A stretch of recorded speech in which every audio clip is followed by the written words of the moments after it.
अस्सलाम वालेकुम। आज आज हमारा टॉपिक है ओ लेवल का D2 का एक टॉपिक कर रहे हैं हम। वो बेसिक लेवल के क्वेश्चंस हैं। तो इसमें क्वेश्चन 1 है 108 identical books have a mass of 30 kg। अच्छा जी, यानी कि 108 एक जैसी किताबें हैं जिनका मास है 30 kg टोटल। और क्वेश्चन हमसे ये पूछे गए हैं कि the mass of 150 such books, कि इस तरह की 150 किताबें हों तो उनका मास क्या होगा। और पार्ट 2 में पूछा हुआ है the number of such books that have a mass of 20 kg। तो टोटल 20 kg अगर मास हो तो वो कितनी किताबें होंगी। ठीक है, इसके लिए हम एक रिलेशन बना लेते हैं बुक्स और मास का। तो नंबर ऑफ बुक्स को हम B से डिनोट करते हैं और मास को M से डिनोट करते हैं। ठीक है, तो B जो है हमारे पास नंबर ऑफ बुक्स हैं और M हमारे पास टोटल मास है। तो ये आपस में डायरेक्टली प्रोपोर्शनल होती हैं। डायरेक्टली प्रोपोर्शनल का मतलब है कि एक क्वांटिटी के बढ़ने से दूसरी क्वांटिटी भी बढ़े, या एक के कम होने से दूसरी क्वांटिटी भी कम हो। ठीक है, इसलिए B directly proportional to M लिखें। अब इनके दरमियान हम एक रिलेशन बना लेते हैं। देखें जी, जब ये प्रोपोर्शनैलिटी साइन ख़त्म किया जाता है, इक्वल को इंट्रोड्यूस करवाया जाता है, तो यहाँ पे एक कांस्टेंट टर्म आती है K। ठीक है, K कांस्टेंट होता है, इसे कहते हैं कांस्टेंट ऑफ प्रोपोर्शनैलिटी। अच्छा, अब यहाँ पे क्वेश्चन में स्टेटमेंट में हमें 108 बुक्स गिवन है और 30 kg मास गिवन है। इन दोनों वैल्यूज़ को यूज़ करते हुए हम K की वैल्यू निकालेंगे। तो 108 बुक्स हैं और मास है उनका 30 kg। तो यहाँ से अगर हम K की वैल्यू निकालें तो वो होगा 108 ओवर 30, यानी कि ये हमारे पास K की एक वैल्यू आ जाएगी। ठीक है, ये हमारे पास K की वैल्यू आ गई 108 ओवर 30। तो अगर इस रिलेशन में, इस वाले रिलेशन में अगर K की वैल्यू पुट करें तो ये हमारे पास बनता है B is equals to 108 over 30 और ये M। ये हमारे पास एक इक्वेशन बन गई जो B और M को कनेक्ट कर रही है। ठीक है, अच्छा यहाँ पे अब हम इसके पहला और दूसरा पार्ट सॉल्व करने लगे हैं। तो फर्स्ट पार्ट क्या था इसका? फर्स्ट पार्ट ये था कि मास ऑफ 150 सच बुक्स हमें चाहिए था, तो हम इसी को यूज़ करेंगे। अब हमारे पास बुक्स गिवन है 150, तो B की जगह पे पहले हम रिलेशन लिख लेते हैं कि हमारे पास रिलेशन ये था B is equals to 108 over 30 M। अब हमारे पास बुक्स हैं यहाँ पे 150, तो B की जगह पे 150 पुट कर देते हैं। ठीक है, तो ये इस तरह से बन गया। अब यहाँ पे 30 डिवाइड हो रहा है, हमें M चाहिए, मास चाहिए 150 बुक्स का। तो ये 30 इस 150 से जाके मल्टीप्लाई हो जाएगा, क्योंकि यहाँ पे डिवाइड हो रहा था, इधर जाके मल्टीप्लाई हो जाएगा।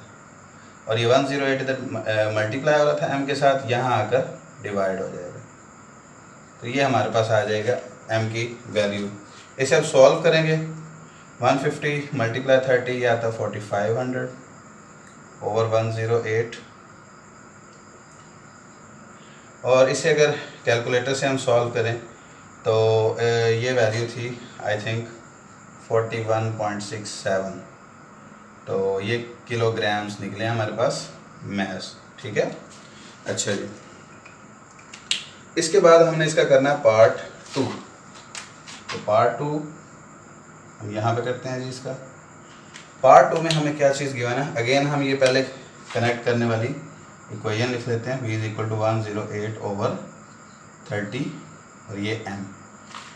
अब पार्ट 2 में हमें 20 kg मास तो गिवन है लेकिन B नहीं गिवन, तो ये B निकालने के लिए, नंबर ऑफ बुक्स निकालने के लिए हम 20 kg M की जगह पे लगा देंगे। यहाँ पे 108 ओवर 30 और M है हमारे पास 20 kg। ठीक है, तो अगर इसे कैंसिल आउट करें तो 0 और 0 अगर कैंसिल आउट हो जाए तो ये 0 0 कैंसिल हो जाएंगी। ठीक है, अच्छा, तो अगर इसको आपस में कैंसिल करना चाहें, टेबल गिने तो 3 1 are 3, 3 3 are 9। यहाँ पे 10 में से 9 अगर माइनस करें तो 1 बचता है, 1 के साथ 8 मिलाएं तो 18, तो 3 6 are 18। तो B की वैल्यू हमारे पास आती है 36 मल्टीप्लाई टू 72।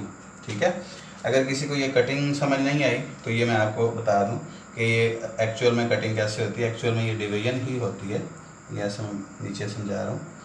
तो डिफरेंट कलर यूज़ कर लेते हैं ताकि समझने में आसानी हो। जैसे ये 108 है, इसको डिवाइड करते हैं 3 से, तो 3 3 ज़ा 9, यहाँ पे 10 - 9 1 और 8 इस स्टेप में नीचे आ जाता है, और 3 6 ज़ा 18, ठीक है। तो ये 36, इसलिए यहाँ पे 36 आया था ये वाला, ठीक है। तो ये था जी इसका क्वेश्चन नंबर 1। तो इसको एक बार मैं रिवाइज़ कर देता हूँ। सबसे पहले हम एक इक्वेशन बनाएंगे जो इनको कनेक्ट कर रही होगी, कांस्टेंट इंट्रोड्यूस करवाएंगे के के नाम से। यहाँ पे जो दो वैल्यूज़ गिवन होंगी उनको यूज़ करते हुए के की वैल्यू निकालेंगे, फिर हमारी एक इक्वेशन बन जाएगी जो कि बी और एम को आपस में कनेक्ट कर रही होगी। अच्छा जी, इसके बाद हम यहाँ पे क्वेश्चन 1 के लिए 150 नंबर ऑफ बुक्स की जगह पे 150 लगाएंगे और इसे सॉल्व करेंगे और एम की वैल्यू आ जाएगी किलोग्राम्स में, ठीक है। और पार्ट 2 के लिए 20 kg मैथ्स गिवन है, तो मैथ्स की जगह पे 20 लगा के और बी के लिए सॉल्व करेंगे। 72 बुक्स आएंगी हमारे पास, ये 72 बुक्स हैं, ठीक है जी। ये था हमारा क्वेश्चन नंबर 1।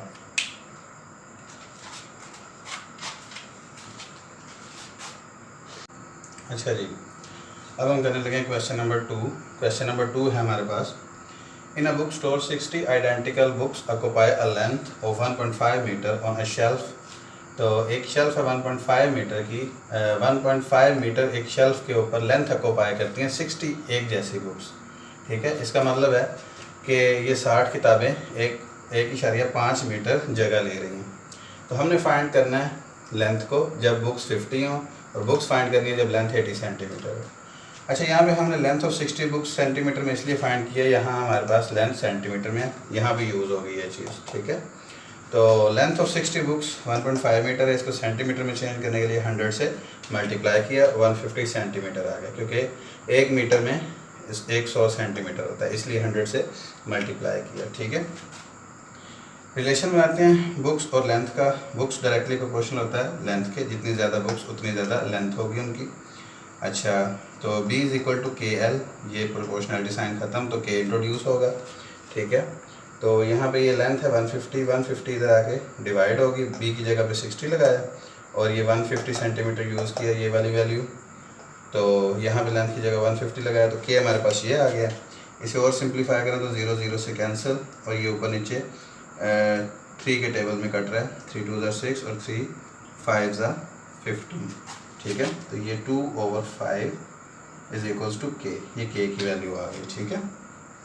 अच्छा, तो अब जो मेन इक्वेशन हमारी थी वो बन गई B = 2/5 L, K की जगह पे हमने वैल्यू लगा दी। अब हमें पार्ट 1 सॉल्व करना है, L फाइंड करना है। जब B 50 हो तो B की जगह पे लगाते हैं 50 और L हमने फाइंड करना है इसमें, ठीक है। तो 5 इससे जाके यहाँ पे मल्टीप्लाई हो जाएगा और 2 इधर आके डिवाइड हो जाएगा, तो ये हमारे पास L की वैल्यू होगी। कैंसिल आउट करें तो 2 1 ज़ा 2, 2 25 ज़ा 50, 25 को 5 से मल्टीप्लाई करें तो 125 आता है। ये हमारे पास आ गया सेंटीमीटर में। अगर इसको मीटर में चेंज करना चाहें तो 100 से डिवाइड करवा दें, तो 100 से डिवाइड करवाने के बाद ये 1.25 मीटर हो जाएगी लेंथ, अगर आपको ये मीटर में चाहिए तो, ठीक है। अच्छा, इसके बाद हमारा पार्ट नंबर 2 है, इसमें हमें B फाइंड करना है। तो हमारी मेन इक्वेशन थी B = 2/5L, तो B = 2/5 और लेंथ हमारे पास यहाँ पे है 80 सेंटीमीटर, तो 80 से मल्टीप्लाई करवा देंगे। कैंसिल आउट करें तो 5 1 ज़ा 5। अच्छा, यहाँ पे 5 1 ज़ा 5, तो यहाँ पे 3 बचेगा, ये 3 को 0 से मिलाएंगे 30 होगा, तो 5 6 ज़ा 30, तो 16 2 ज़ा 32। तो there are 32 books that take 80 centimetre place, ठीक है। तो ये जो कैंसिल आउट करने का काम है वो इस तरह से एक्चुअल डिवीजन होती है। ये 80 को डिवाइड करवाया 5 से, 5 1 ज़ा 5, तो 8 - 5 3 बचेगा, ये 0 नीचे आ गया, 5 6 ज़ा 30, तो ये 16 यहाँ पे आंसर आ जाएगा। एक्चुअली ये एक्चुअल डिवीजन होती है जो यहाँ पे यूज़ होती है। तो ये था क्वेश्चन नंबर 2, ठीक है जी। क्वेश्चन नंबर 3 है, x is directly proportional to y and x is equal to 4.5 and y is equals to 3। तो x और y की ये वैल्यूज़ को यूज़ करते हुए हम k की वैल्यू निकालेंगे। तो यहाँ पे हमें 3 चीज़ें फाइंड करनी है। एक equation connecting x and y, एक ऐसी इक्वेशन जो x और y को कनेक्ट कर रही हो, और value of x when y is equal to 6 और value of y when x is equal to 12। तो पार्ट 1 करते हैं। X is directly proportional to y, तो एक्स और वाई आपस में डायरेक्टली प्रोपोर्शनल है। X is equals to k y, ठीक है। एक्स की वैल्यू हम पुट करेंगे 4.5, वाई की वैल्यू पुट करेंगे 3 और यहाँ पे 3 इधर आके डिवाइड हो जाएगा और इसको डिवाइड करेंगे तो के की वैल्यू 1.5 आएगी। तो यहाँ पे हम इसे अगर डिवाइड कराएं एक्चुअली 4.5 तो 3 से डिवाइड करें तो 3 1 3, तो 4 - 3 1 बचेगा और ये 5 नीचे आ जाएगा और ये पॉइंट ऊपर, जब पॉइंट के बाद वाली वैल्यू आती है डेसिमल पॉइंट के बाद वाली वैल्यू, यहाँ पे ऊपर पॉइंट लगाया जाता है, ठीक है। तो ये हमारे पास हो जाएगा 3 5 15, तो ये 1.5 हमारे पास यहाँ पे आंसर आएगा। और हमारी ये वाली मेन इक्वेशन बन जाएगी कुछ इस तरह से, x is equals to 1.5 y। तो ये हमारी वो इक्वेशन है जो कि x और y को कनेक्ट कर रही है, ठीक है। अच्छा, फिर पार्ट 2 जो हमारा है, पार्ट 2, इसमें पूछा गया कि x की वैल्यू फाइंड करो जब y 6 हो। तो ये तो सिंपल है, x की वैल्यू फाइंड करनी है 1.5 मल्टीप्लाई y की जगह पे ये वैल्यू 6 पुट कर देंगे, ये इस तरह से। तो अगर इसे मल्टीप्लाई करें तो हमारे पास x की वैल्यू आ जाएगी।